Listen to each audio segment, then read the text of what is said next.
that last week we started talking about dominion. And we said one of the vital tools to exercise this dominion is the voice of praying. Voice of crying unto the Lord.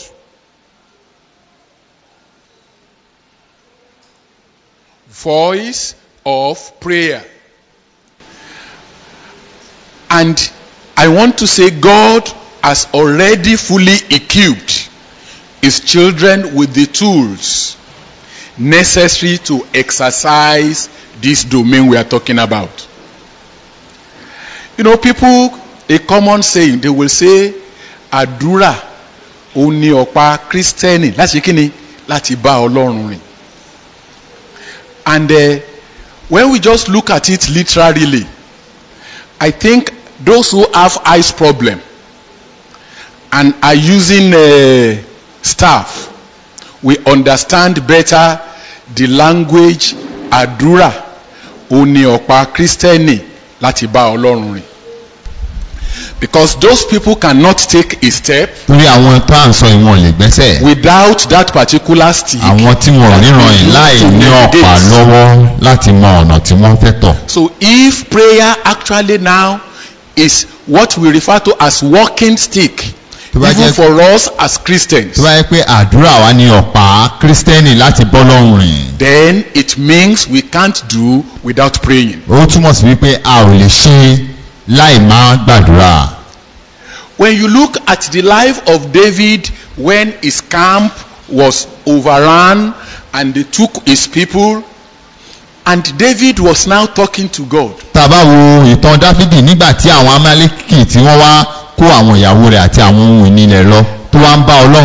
And he just asked God, should I pursue? And what was the reply? God said, pursue. He said, will I overtake? And God said, overtake. Even you will take a lot of booty. So if we are able to take our walking with God the way David did it, taking every instruction from him, having discussion with him, we will be in charge as God prepare us. Because we are fearfully and wonderfully created.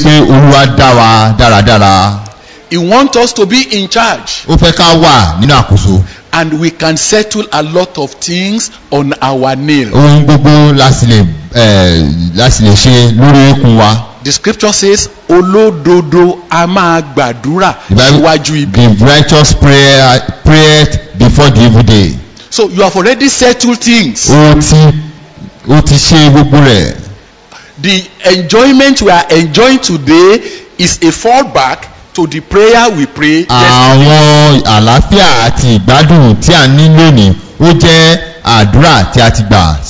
Let's look at 2 Chronicles 7:14. And Isaiah 65:17-25. Isaiah 65. Chronicles 7:14. 2 Chronicles 7:14. If my people, which are called by my name, shall humble themselves and pray. Okay. And hello, ma. If my people that are called by my name will do what? Humble themselves and do what? And pray. Praise the Lord. Yes. And seek my face and turn from their wicked ways. Then will I hear from heaven and will forgive their sin and will heal their land. Praise the Lord. Hallelujah. Praise the Lord. Hallelujah. I know if we are asking ourselves, are we pleased the way Nigeria is now? You are satisfied? Let me see your hands up. You want to agree with me that Nigeria needs the touch of God? Let's see your hands up. It is only God that can heal the pandemics that we are facing in this country. Let's see the hands of gbogbo people. àwọn àrùn tó ba orílẹ̀-èdè wa yìí Olúwa nìkan ló lè wò sàn ẹja náà wá sókè. We can now see the only way out there. ṣé a rí ọ̀nà àbáyọ? God says, if my people ó ní tí àwọn ènìyàn mi who are called by my name tí à ń pè ní orúkọ mi will do what? Humble tí wọ́n rẹ themselves ara wọn sílẹ̀ and do what? Pray. tí wọ́n sì gbàdúrà Pray. tí wọ́n gbàdúrà Of course, turn away from their tí wọ́n yí wickedness. kúrò ní ọ̀nà búburú wọn. God says he will hear from heaven ó ní òun yóò gbọ́ láti ọ̀run and he will heal our land. òun yóò wo ilẹ̀ wa sàn. The scripture says, if you are tí wọ́n bá fẹ́ tí o sì gbọ́ràn, that if you are a willing ó and jèrè obedient ilẹ̀ náà. you will eat the fruit of the land. He says we should pray ó ní for kí a the what? gbàdúrà For the peace of. fún àlàáfíà. Àwọn tó ń fẹ́ yóò ṣe kí ni? Ó ṣe rere. So if we can take it to pray for tí Nigeria, a bá lè gbàdúrà fún Nàìjíríà have a change of our attitude. ká sì yí ọkàn wa padà àti Even ìwà wa to the government, to the people that are sí there. àwọn olórí orílẹ̀-èdè wa. Turn away from our wickedness. ká yí kúrò ní ọ̀nà ìwà God burú wa. says when we pray, bẹ́ẹ̀ni ní tí a bá gbàdúrà he will do what? He yóò will ṣe heal kí our. ni òun So yóò wo one ilẹ̀ wa now begins to sàn. say, if that healing is set to take place, àwa a lè wá sọ pé tí ìwòsàn yìí tó bá máa then ṣẹlẹ̀ it means there are some steps we need to take that we are yet to take. ó túmọ̀ sí pé àwọn ìgbésẹ̀ kan wà tí a ti gbé. If we believe that kò sí ìjọba tó wà tí ò jẹ́ wípé láti ọ̀dọ̀ Ọlọ́run ni, if we believe that all governments are from God. like in Ogun State now, nílẹ̀ ló ní you know, some ìpínlẹ̀ wa of us, the current government, some of us when we are talking, gómìnà wa táwa kan bá ń sọ̀rọ̀ gómìnà wo we say which governor dàrúdàpọ̀. which governor. If in that particular attitude we are not fulfilling what this particular scripture tó bá is jẹ́ pé saying, báyìí la ṣe ń ṣe àwa o à ń lòdì because sí ọ̀rọ̀ bíbélì already in yìí my mind I've nínú already ọkàn mi condemned, I've already, you know, nínú ọkàn mi mo ti ṣá gbogbo with that nǹkan tí particular man. èèyàn yìí tí Ọlọ́run fẹ́ lò ṣe nípa rẹ̀ But tì. if God says I should pray for tí him, Olúwa bá ní pé kí n gbàdúrà and fún it is only that prayer that can work, àdúrà yìí nìkan ló sì lè ṣiṣẹ́. then I need to obey the scripture. mo nílò láti ṣe ìgbọ́ràn sí When he bíbélì. said turn away from their wicked ways, nígbà tó sọ wípé kán yí kúrò ní ọ̀nà búburú wọn I know what may want to ask, wicked ways wo a lè máa béèrè pé ọ̀nà búburú wo o. sorry, is his name Darudapo? ṣé dàrúdàpọ̀ lórúkọ gómìnà wa. And you know there are different names people call oríṣiríṣi orúkọ that la máa ń pe àwọn tó wà ní we also ìjọba join them in calling táwa náà bá ń or darapọ̀ behaving. pẹ̀lú wọn tàbí tá a máa ń hùwà pẹ̀lú wọn. But the scripture is saying, ṣùgbọ́n bẹ́ẹ̀lì ń sọ wípé if only we can humble tí a ourselves bá lè rẹra wa and sílẹ̀ pray tí a sì gbàdúrà and turn away from our ká yí kúrò wickedness, ní ọ̀nà búburú God wa says he will do what? Olúwa He will wípé heal our land. òun yóò wo ilẹ̀ wa sàn. Let's see Isaiah 65 ìwé Isaiah from 65 verse 17. My own Bible says new creation. That's the subheading there. sáàwó èmi yóò dá ọ̀run titun àti ayé titun a kì yóò sì rántí àwọn ti ìṣáájú bẹ́ẹ̀ ni wọn kì yóò wá sí àyà wọn kì yóò wá sí àyà ṣùgbọ́n kí ẹ̀yin kí ó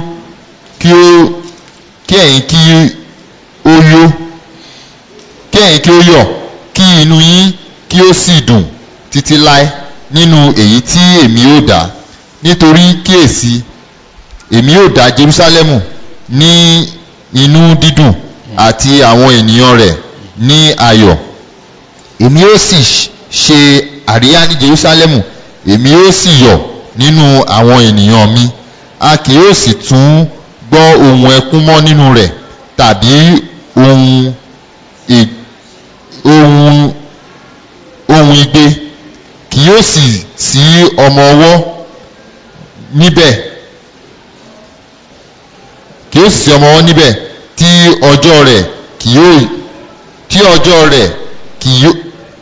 kì kì yóò pẹ́ tàbí àgbà kan tí ọjọ́ rẹ̀ kò kún nítorí ọmọdé yóò kú ní 100 ọdún ṣùgbọ́n ẹlẹ́ṣẹ̀ And the one who misses 100 years. 100 ọdún yóò di ẹni ìfibú wọ́n ó sì kọ́lé wọ́n ó sì gbé inú wọn wọ́n ó sì gbin ọgbà àjàrà wọ́n ó sì jẹ èso wọn wọ́n yóò sì yọ̀ kí ilé live in them. They will not build and others live in them. Wọn kì yóò kọ́ ilé. Wọn kì yóò kọ́ ilé fún ẹlòmíràn gbé. Wọn kì yóò gbìn fún ẹlòmíràn láti jẹ. Nítorí gẹ́gẹ́ bí ọjọ́ igi ni ọjọ́ àwọn ènìyàn mi rí. Àwọn àyànfẹ́ mi yóò sì jáfá iṣẹ́ ọwọ́ wọn. Jífà iṣẹ́ ọwọ́ wọn. Wọn kì yóò sì ṣiṣẹ́ lásán. Wọn kì yóò sì ṣiṣẹ́ lásán. Wọn kì yóò sì bímọ fún wàhálà nítorí àwọn ni irú alábùkún Olúwa àti irú ọmọ wọn pẹ̀lú wọn. Emphasis on that 14 now. 24 now. 24 okay. Yóò sì ṣe pé kí wọn kí ó tó pè èmi yóò dáhùn àti bí wọ́n bá ti ń sọ̀rọ̀ lọ́wọ́ èmi yóò gbọ́. Ìkookò àti ọ̀dọ́ àgùntàn yóò jùmọ̀ jẹ pọ̀. Kìnìún yóò sì eat straw like the ox. Kìnìún yóò sì jẹ koríko bíi akọ màálù. Erùpẹ̀ ni yóò jẹ oúnjẹ ejò.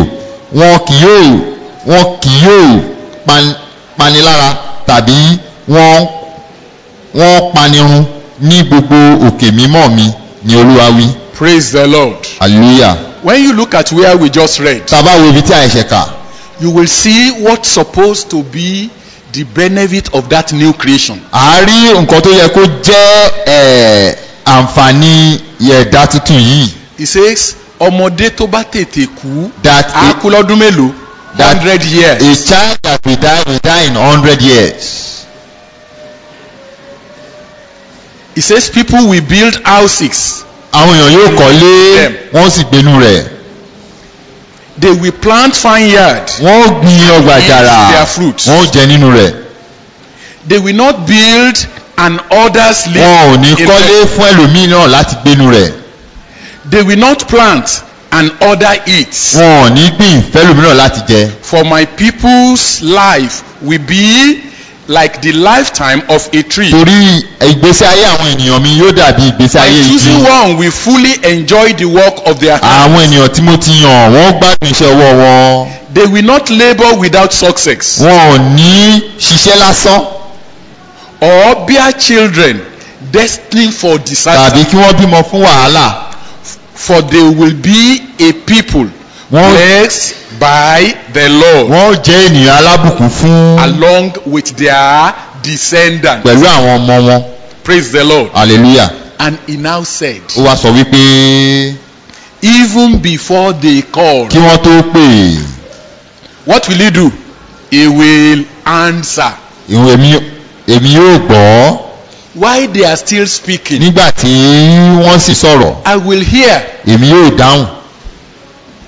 So already, like I said, we are already having the tools to be in charge. A ní kọ́kọ́rọ́ láti wà ní to have that domain. Opinion we are talking about. Láti wà ní àkóso. To settle things on our name. Láti pray. Láti gbàdúrà lórí fún wa. Because the promises is already there for us that even while we are just thinking, mentioning whatever we think, God says what he will answer. Ìlérí Ọlọ́run ti wà níbẹ̀ pé kí a tó pè òun yóò dáhùn. Because like I said earlier on, when you saw David asking God. Nígbà tí Dáfídì ń béèrè lọ́wọ́ Ọlọ́run. Should I pursue? Pé ṣé kí n lépa wọn. I don't think it's a matter of 1 hour or 2 hours before the reply came.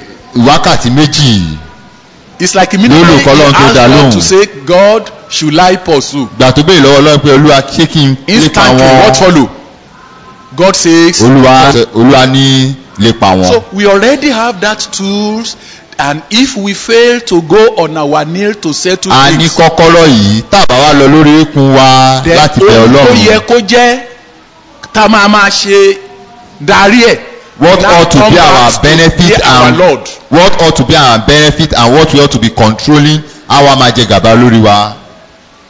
Because he was talking about, he says, the wolves and the lambs, àwọn They filled ìkókò together. àti ọ̀dọ́ àgùntàn wọn ò jọ jẹun. and the lion will eat straw like the ìkókò ox, yóò jẹ koríko but bí the ẹran serpent màlúù. food will be dust. ó ní oúnjẹ erùpẹ̀ ní oúnjẹ They will ìkó. not do what is evil. wọn kì yóò ní panilára. That is the mind of God for you and for me. ọkàn Ọlọ́run rèé fún èmi àti ìwọ. If only we can do the needful. tá a bá lè ṣe ohun tó tọ́. If only we can settle things even on our knees. tá a bá lè kúnlẹ̀ lórí eékún wa. Praise the Lord. hallelujah. Praise the Lord. hallelujah.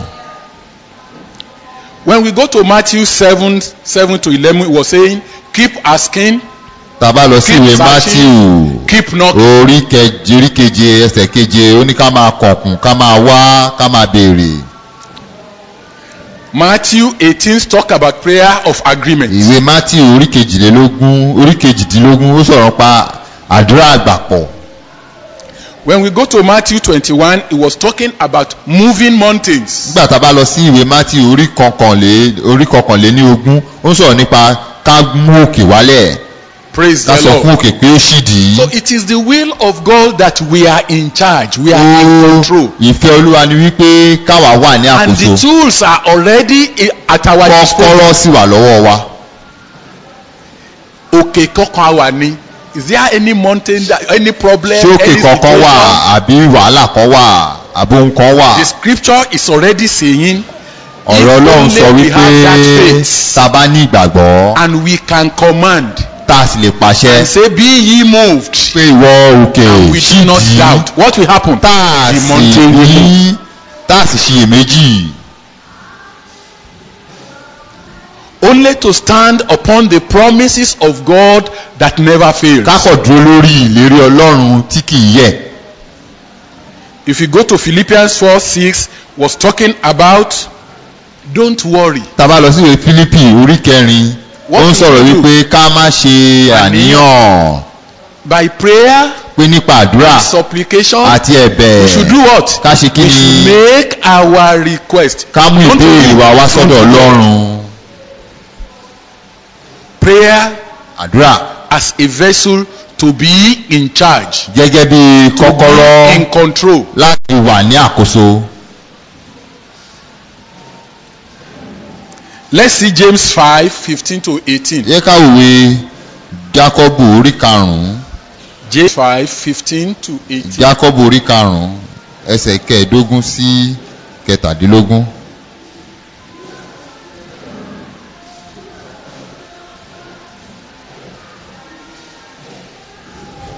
àdúrà ìgbàgbọ́ yóò sì gba aláìsàn náà là. Olúwa yóò sì gbé e dè. Olúwa yóò sì gbé e dìde bí ó bá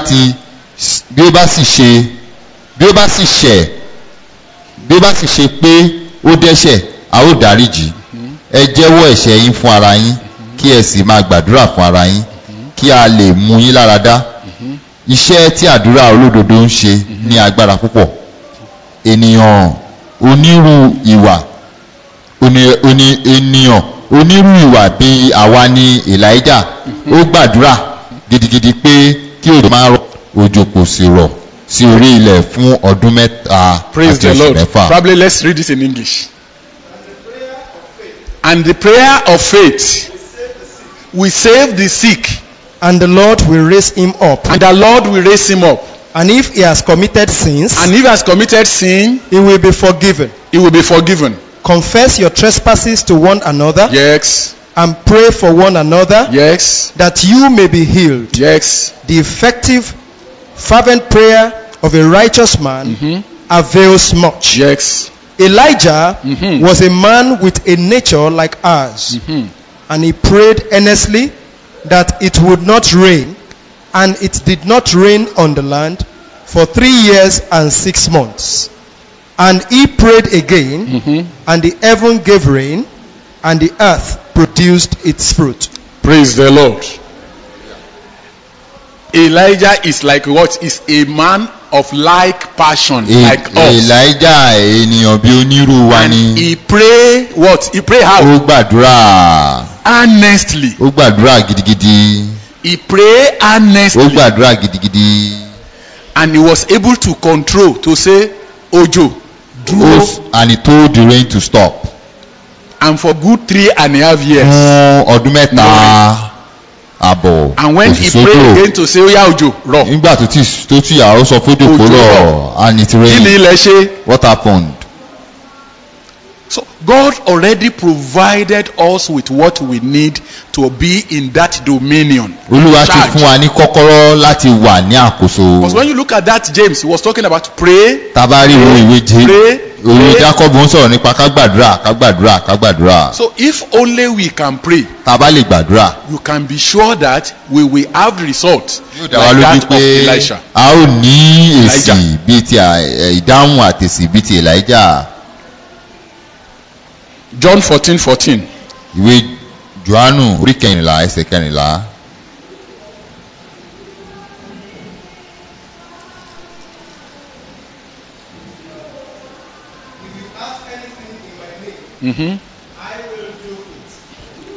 If you ask anything, Bí ẹ̀yin bá béèrè ohunkóhun in whose name?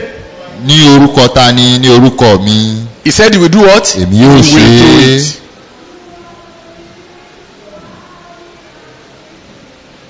James 4:2-3.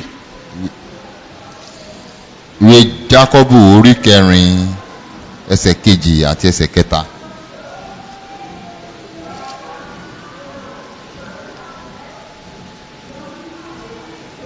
Yes. Mhm. Mhm. Mhm. Mhm. Mhm. Mhm. Mhm. 2 and 3. So, tí mi ò bá ní, If I don't have, kí nìdí? why? Pé torí pé mi ò béèrè. Because I did not ask. Tàbí mo béèrè. I Mo sì asked béèrè. and I asked amiss. So God already saying we are fearfully and wonderfully Olúwa ní òun dá wa to dáradára be in charge. láti wà lákòóso. Gbogbo iṣẹ́ ọjọ́ márùn-ún àkọ́kọ́. All the works of the He 5 now days, created us to be in charge. ó wá dá wa ká lè To máa have ṣàkóso dominion wọn, To enjoy them. láti gbádùn wọn.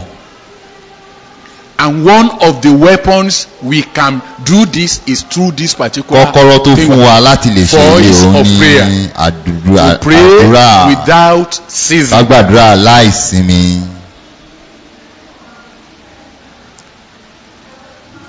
Let's see Deuteronomy 8:18.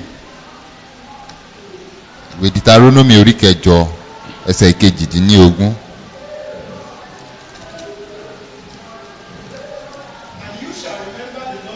Mm-hmm. Mm-hmm. Mm-hmm. Mm-hmm.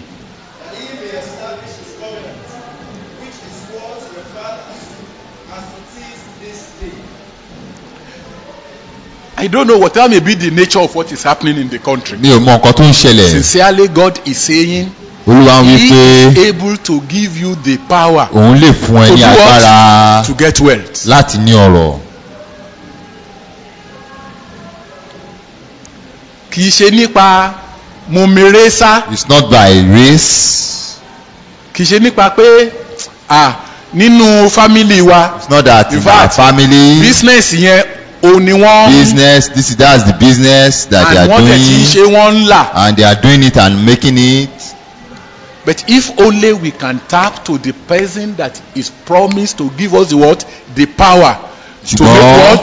tí ọ̀rọ̀ yìí tó bá fò wá dá, Tó bá dàbí pé ọ̀dọ̀ àwọn it's like arábí ló wà. the wealth is in the hands Who of is to these blame? people. peradventure we don't tap into that particular covenant. nítorí pé a ò wọ inú májẹ̀mú yìí. That he may establish ó ló his fún wa ní agbára covenant, láti ní ọrọ̀. which is sworn Kó lè mú- unto thy father, kó lè fi májẹ̀mú yìí lélẹ̀ tí ó ṣe pẹ̀lú àwọn bàbá wa. as it is this day. bó sì ti rí ní òní. God want to give us power olúwa to fẹ́ get fún wa wealth. ní agbára láti ní ọrọ̀. And I think wealth go beyond.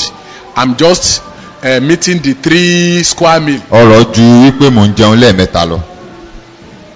It is a situation whereby you can even give to others and even lend to others. ọrọ̀ jẹ́ pé tá a bá lè fún fún God ni is promising ọlọ́run that fi wá God. sí ààyè tá a lè fi fún ni. Philippians 4:19. ìwé Fílípì orí kẹrin ẹsẹ̀ It says, ìkọkàndínlógún. My God ó ní olúwa mi shall supply yóò fi fún mi all what? All your ohun needs. gbogbo tí ẹ̀yin nílò.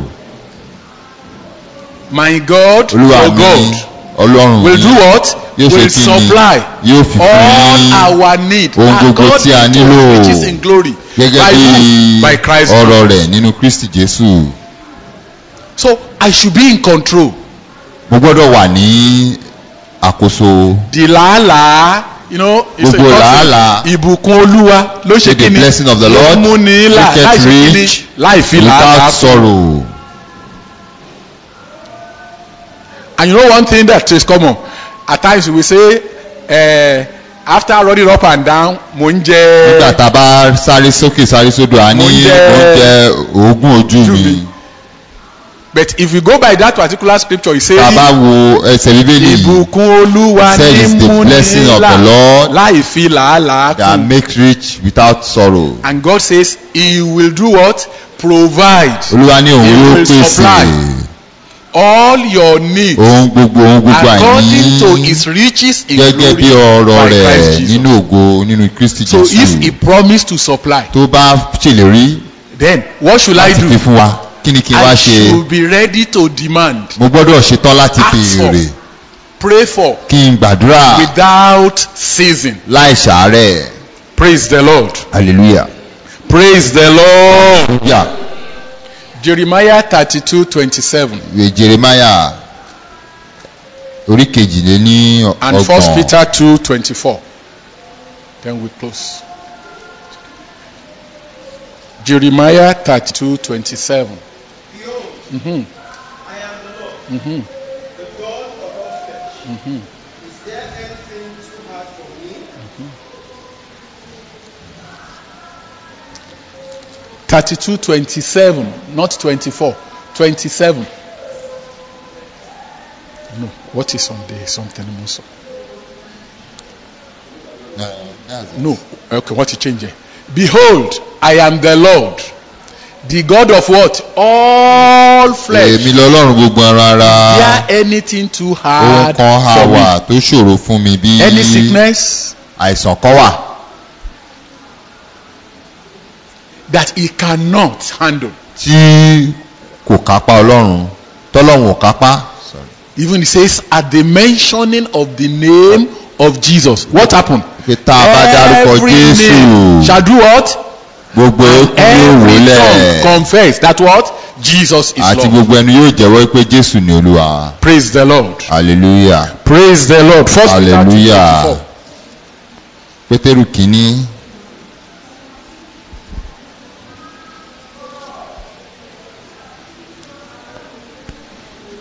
First Peter 2:24.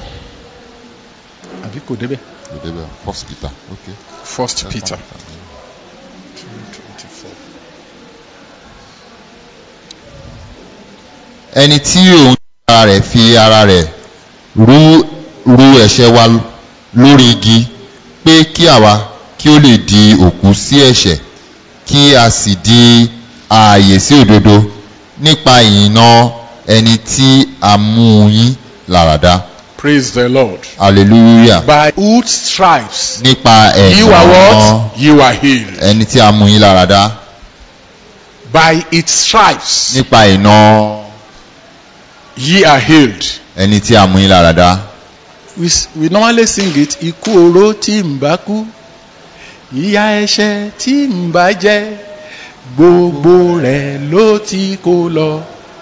Jésù Olúwa ẹ má ṣe o, torí mi lẹ ṣe jìyà. He says, by whose stripes. nípa iná ẹni tá a mú yín lára dá. Don't forget we are talking ẹ má yẹ ká about gbàgbé pé à ń sọ̀rọ̀ dominion. nípa àkóso under the new creation reality. lábẹ́ ènìyàn tuntun tí à ń sọ̀rọ̀ nípa yẹn. That as a new creation wípé reality, òkodoro ìgbé ayé tuntun yìí you are fearfully and wonderfully. Olúwa dá ọ dáradára. God wants you to be in charge. Olúwa fẹ́ kó wà ní àkóso. Because at the beginning he said, let's create man ní ìbẹ̀rẹ̀ Olúwa ní ẹ what jẹ́ ká dá in our own ènìyàn image. nínú àwòrán ara wa. And the way God is in charge, bí Olúwa ṣe wà lákòóso the same thing he is now saying, you bẹ́ẹ̀ also náà ló ṣe new fẹ́ ká wà wà you gẹ́gẹ́ should bí ènìyàn be in tún charge ká wà ní to àkóso control. ká bẹ̀rẹ̀ ká jẹ gàba. If only tí àwa we bá now have that new creation. ní personality. ènìyàn tún yìí nínú Praise wa. the Lord. hallelujah Praise the Lord. hallelujah. Questions, contributions.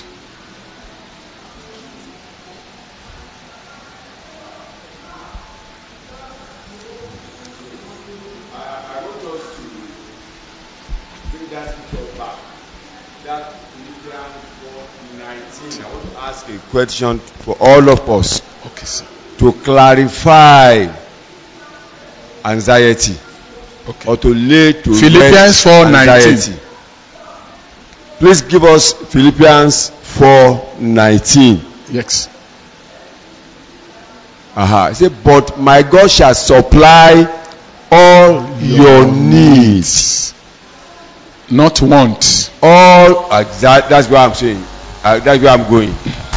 I want to ask whether there's a difference between need and want.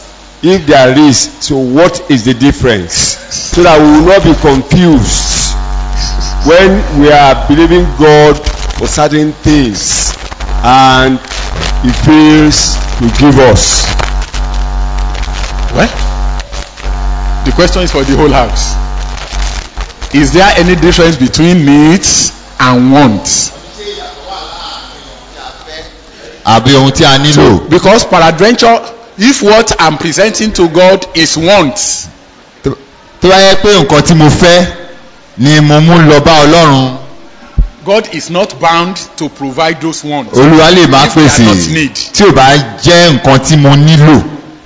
So the question is now, what is the difference between wants? kí ni ìyàtọ̀ láàrin ohun tí a fẹ́, I know in the ohun tí mo economics fẹ́ class, àti ohun tí mo nílò. in the economics class we will say the difference between needs and wants, the need will be backed up with ability to pay.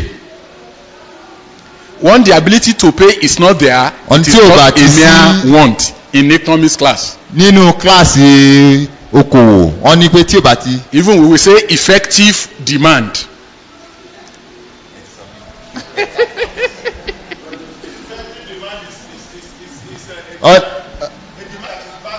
ọ ní nǹkan tí mo fẹ́. Demand.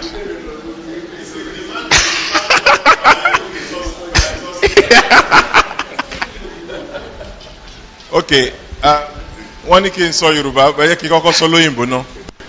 Effective demand is a demand that is backed up by resources. Ní Yorùbá pé nǹkan tá à ń sọ pé téèyàn bá fẹ́ nǹkan tó bá sì ní owó àbí ohun tó lè fi rí nǹkan yẹn ó túmọ̀ sí pé nítòótọ́ ló fẹ́ nǹkan yẹn. Ẹ jẹ́ kí n wá padà sórí eléyìí. Ẹ jẹ́ ká kà ní Yorùbá. But my God shall supply all your needs according to his riches in glory. Olúwa mi yóò pèsè. ṣùgbọ́n Ọlọ́run mi yóò pèsè ní kíkún fún gbogbo àìní yín gẹ́gẹ́ bí ọrọ̀ rẹ̀ nínú ògo nínú Kristi Jésù. Àti ti Jeremiah 32:27 tí a kà lẹ́ẹ̀kan yẹn wò ó èmi ni olúwa ọlọ́run gbogbo ẹran ara ohun kan á wà tí ó ṣòro fún mi bí. Praise the Lord. Hallelujah. ní ohun tí ó gbé ọ̀rọ̀ ọ̀rọ̀ ṣe yé mi sí nǹkan kan kọ́kọ́ ṣe kókó nǹkan tá à ń pè ní èlò resources tí a fi ń gba gbogbo nǹkan tá a fẹ́ bó ṣe yé mi sí ní ìgbàgbọ́. Because ó ṣeé ṣe kéèyàn fẹ́ nǹkan kó má ní ìgbàgbọ́ tó lè gbé nǹkan yẹn. Tí ẹ̀yin bá ní ìgbàgbọ́ tó kéré bíi hóró mọ́sítádì ó ní pé ẹ sọ fún òkè yìí kó ṣíde.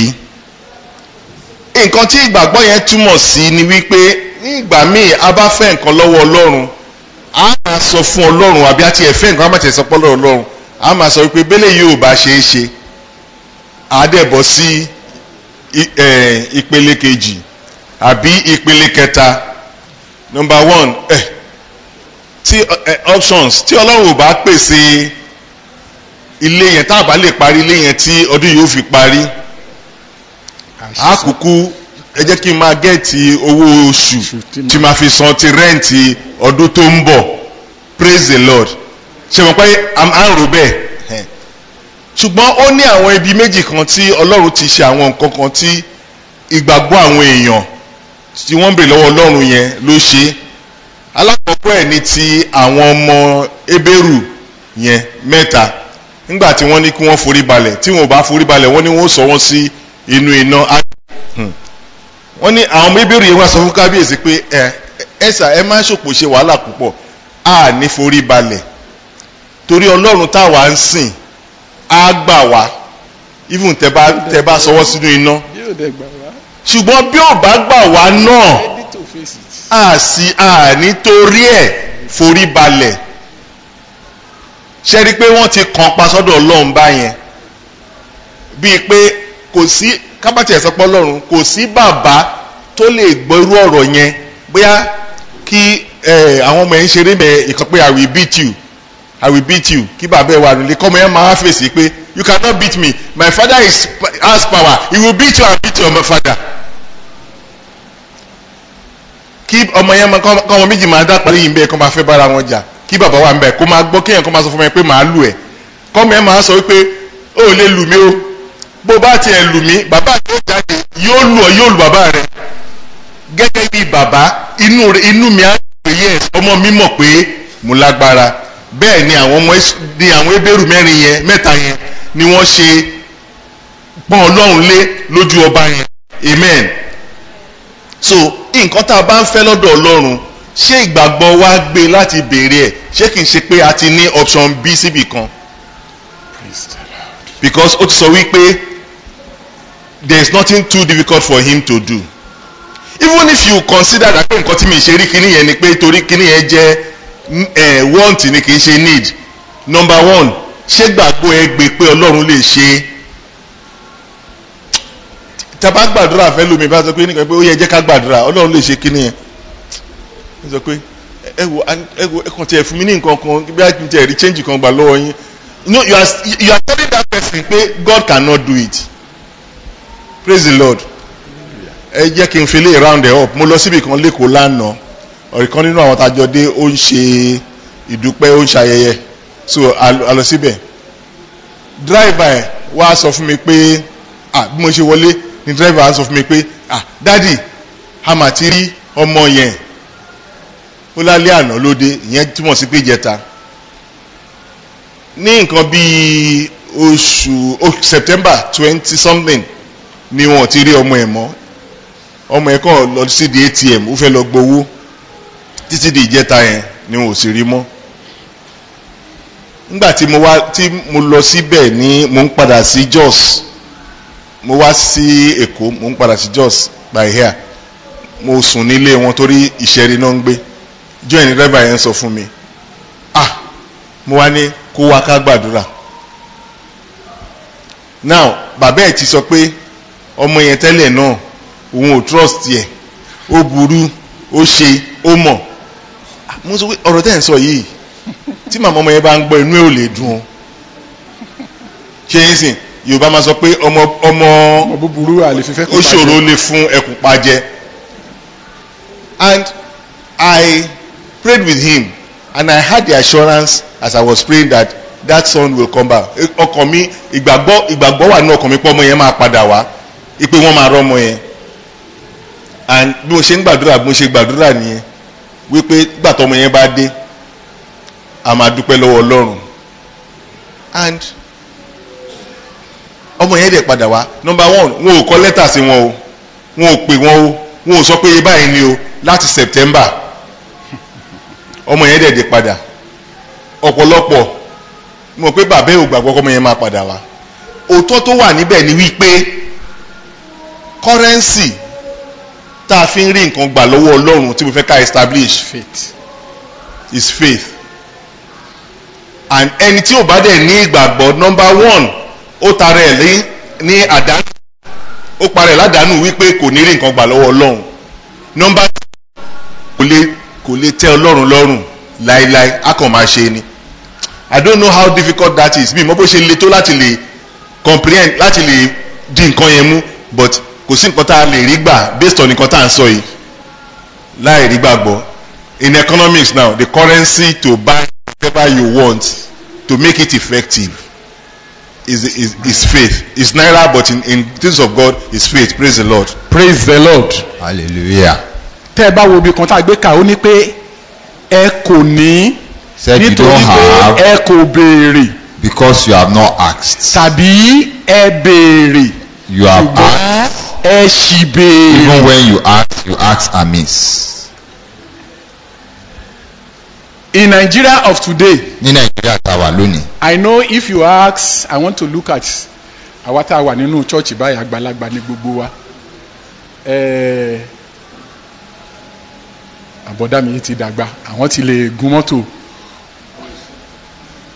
Even Grace tẹ́ ẹ bá béèrè lọ́wọ́ Grace ní sí pé. If you ask Grace. Irú mọ́tò wo ló fẹ́ lò? Which kind of car do you want to use?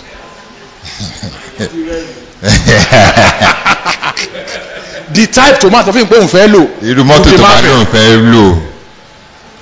Even this younger one. Àwọn ọmọ kékeré yìí. Ọmọ tó wà ní nursery school. Àwọn ọmọ tó wà ní nursery school. You don't go to secondary school. Ẹsẹ̀ máa lọ sí ilé ìwé. They want to ride the best car. Wọ́n fẹ́ gun mọ́tò tó dára jù. As far as I'm concerned, to those one, it is just fún èmi ó jẹ́ nǹkan tán kàn fẹ́. It is not a need to them. Kò ń ṣe nǹkan tán nílò. And likewise there are some of us that are some things that we feel wípé tí mo bá ní. Àwa kan wà. A máa rò pé àwọn kan wà. She arrived. There are some things that.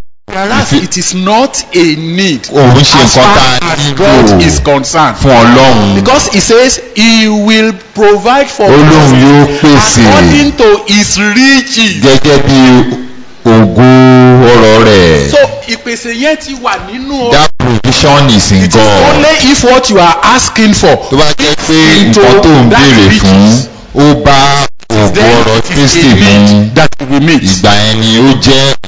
If it is outside that particular, it is just a want.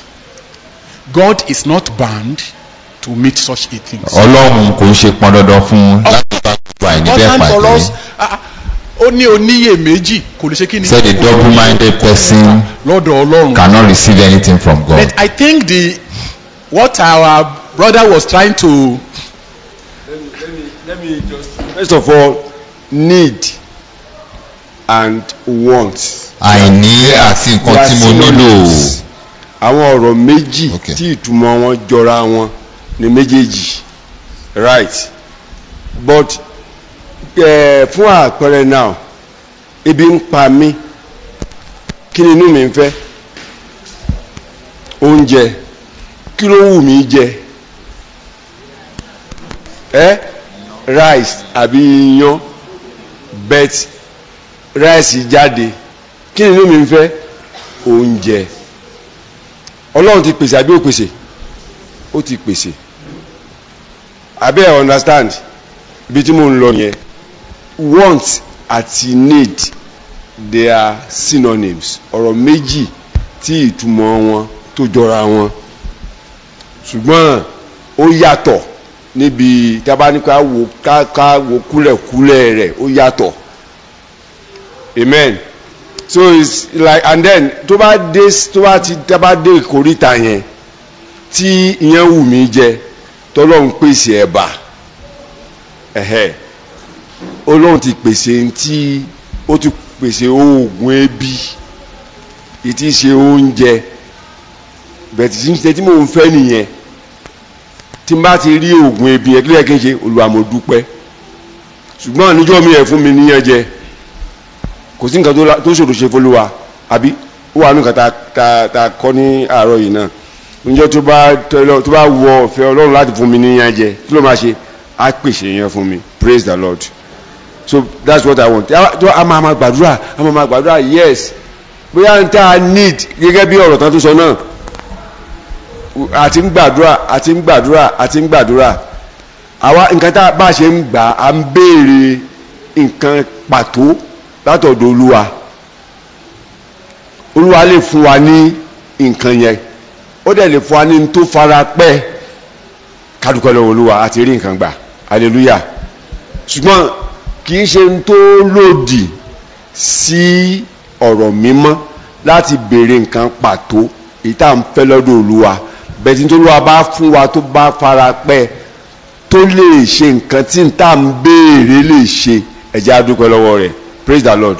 Ìgbà tí Anna tó ń béèrè ọmọ kí ló sọ fún Olúwa ẹ fún mi ní ọmọkùnrin àbí bẹ́ẹ̀ kọ́ ló sọ ó yan kò kàn ní ẹ fún mi lọ́mọ ó ní ẹ fún mi lọ́mọkùnrin kí ló wá ṣe ó fún lọ́mọkùnrin ká ní pé Olúwa fún lọ́mọbìnrin ó fún lọ́mọ àbí ó fún lọ́mọ ó fún lọ́mọ ká máa dúpẹ́ praise the Lord. Praise the Lord. Dominion. Be in charge. ká wà ní àkóso. Be in control. ká wà ní àkóso. That is the purpose why God created us first. tí Ọlọ́run ṣe kọ́kọ́ dá wa. Even though we miss it, but in Christ Jesus, bó tilẹ̀ jẹ́ pé we were àpàdánù restored. rẹ̀ Praise the Lord. Kristi Jésù ó mú wa padà wá. Hallelujah, oh, hallelujah. Hallelujah, oh, ẹ̀yin Jésù lógo. Àwa jogún ikú látọ̀dọ̀ Ádámù. Àwa sì rí iye o nínú Jésù Olúwa. Hallelujah, oh, hallelujah. It is iye tá a níyẹn. It is the life that Ló mú wa has padà sípò tá a fi ní brought us back, restored us back. Báwo ṣe kọ?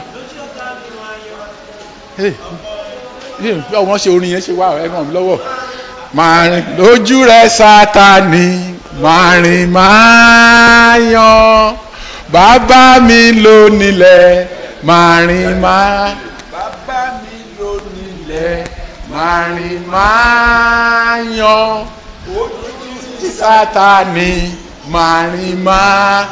That is the purpose and the plan of God for your life. Ìdí àti ète Ọlọ́run fún ìgbésí ayé wa That is the plan of ni. God for my life. Ìdí àti ète Ọlọ́run fún ayé mi Àwọn rèé. náà nílẹ̀. He He created owns the land. that. Òun ló dá ọ̀run And ayé. he wants to see me Ó sì fẹ́ rí mi. walking majestically. Kí n máa rìn, Not kí n máa moved yan. by anything. Kò sóhun tó ń bà mí lẹ́rù. Not moved by Kò anything. sóhun tó ń tì mí. Wọ́n ní kí ló ń bọ̀ lókè. So what is coming from Tílẹ̀ ò gbà. the sky?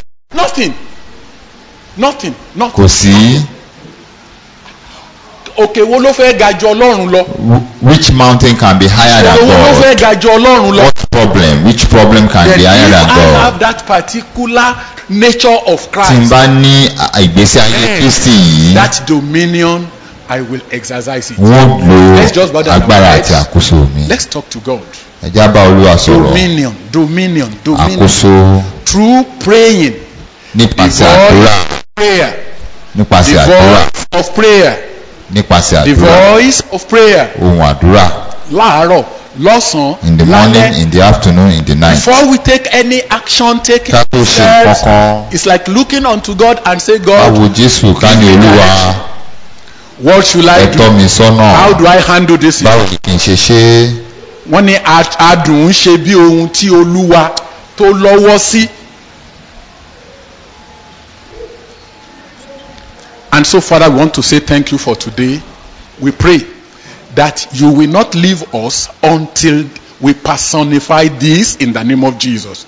Until we begin to walk, until we begin to live the way you created us fearfully and wonderfully. Lord, let it be our thirst, our pursuit, and all in the name of Jesus. That actually people will see us and be able to testify that actually we are a new creation. Thank you, Lord Jesus, for we have prayed with thanksgiving in Jesus' name.